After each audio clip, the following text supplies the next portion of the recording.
Un rassemblement se tient aujourd'hui à la Flotte-en-Ré, 17, en opposition au démontage demandé par les juges d'une statue de la Vierge Marie. À bien des égards, la période que traverse la France est douloureuse.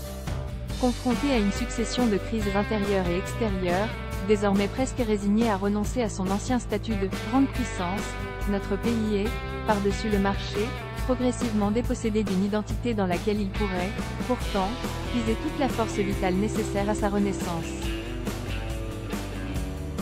À la Flotte-en-Ré, une statue qui ne dérangeait personne en témoigne la décision que vient de rendre la Cour d'appel administrative de Bordeaux, vendredi 13 janvier, mobilisée par une section locale de la Libre Pensée, les juges bordelais ont intimé l'ordre à une mairie charentaise de retirer une statue de la Vierge Marie. Plus précisément, c'est la mairie de la Flotte-en-Ré qui a reçu, manu militari, l'injonction de « procéder à l'enlèvement » de la statue, dans un délai de 6 mois. Cette dernière, installée sur un carrefour de la commune depuis 1983, n'avait jusque-là jamais posé de problème à personne. Hélas, au printemps 2020, elle avait été sérieusement endommagée lors d'un accident de voiture. La municipalité avait alors décidé de la faire reconstruire à l'identique, puis de la réinstaller au même emplacement. Il n'en fallait pas plus pour que les militants de la Libre Pensée, inquiétés par cette intolérable entorse à la loi de 1905, saisissent la justice avec le succès que l'on sait. À vaincre sans péril, on triomphe sans gloire. L'histoire toute particulière de cette statue de la Vierge Marie n'a sans doute pas aidé, disons-le, à amadouer la justice.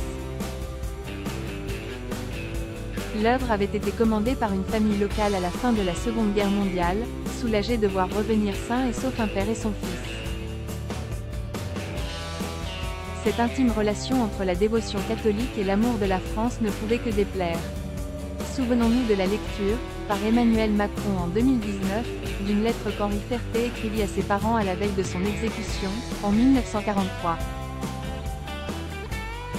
Le président de la République avait pris le soin de faire retirer les nombreux passages dans lesquels le jeune résistant mentionnait très explicitement sa foi.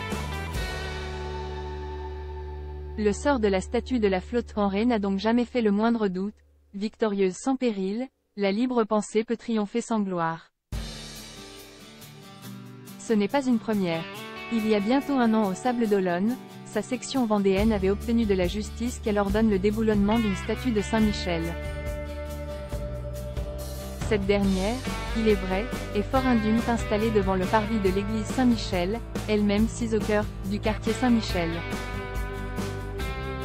En 2018, c'est une croix figurant sur une statue de Saint Jean-Paul II dont l'association avait triomphé. Des laïcs pas inquiétés par le séparatisme islamique. Curieusement, les zélés laïcards de la Libre Pensée semblent avoir fait du catholicisme leur cible exclusive.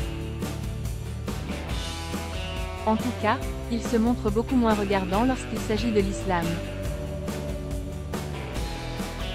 Par le passé, l'association s'est, par exemple, illustrée en défendant mordicus le maintien de plats sans porc dans les cantines. A l'inverse, elle s'est toujours farouchement opposée à l'ex-loi contre le séparatisme islamiste, ou à toute tentative politique de faire interdire les vêtements islamiques. Allez comprendre. On pourrait s'arrêter à ces tristes constats, et tout au plus s'en lamenter quelques jours sur les plateaux de télévision. Ce n'est pas l'ADN de Reconquête. Lors de la campagne présidentielle, Éric Zemmour s'était rendu au Sables-d'Olonne pour manifester son soutien à Yannick Moreau, maire courageux qui, face aux injonctions de la Libre Pensée et grâce au soutien massif de sa population, n'a jamais cédé le moindre centimètre de terrain. À leurs exemples, la génération Z se rend à la Flotte-en-Ré ce 28 janvier. Elle y portera ce message: il n'appartient pas aux juges et à une poignée de militants vindicatifs de faire effacer les traces de l'histoire de France, si intimement liée à celle du catholicisme. Elle dira également ceci: les statues, les églises et les crèches ne sont pas que l'expression d'un patrimoine désincarné, tout juste bon à remplir les musées. Elles ne sont pas non plus les vestiges d'une civilisation décédée. Elles sont enfin mieux que de simples racines. Elles sont l'âme bien vivante, quoique affaiblie, de notre pays. Elles sont la démonstration que tout ce qui est français est, au fond, chrétien, que l'on croit au ciel ou que l'on n'y croit pas. Il ne faut pas chercher plus loin les raisons de la haine que portent à ces statuts les membres de la libre pensée. Mais que ces derniers en soient assurés, quoi qu'il arrive, ils nous trouveront toujours sur leur chemin.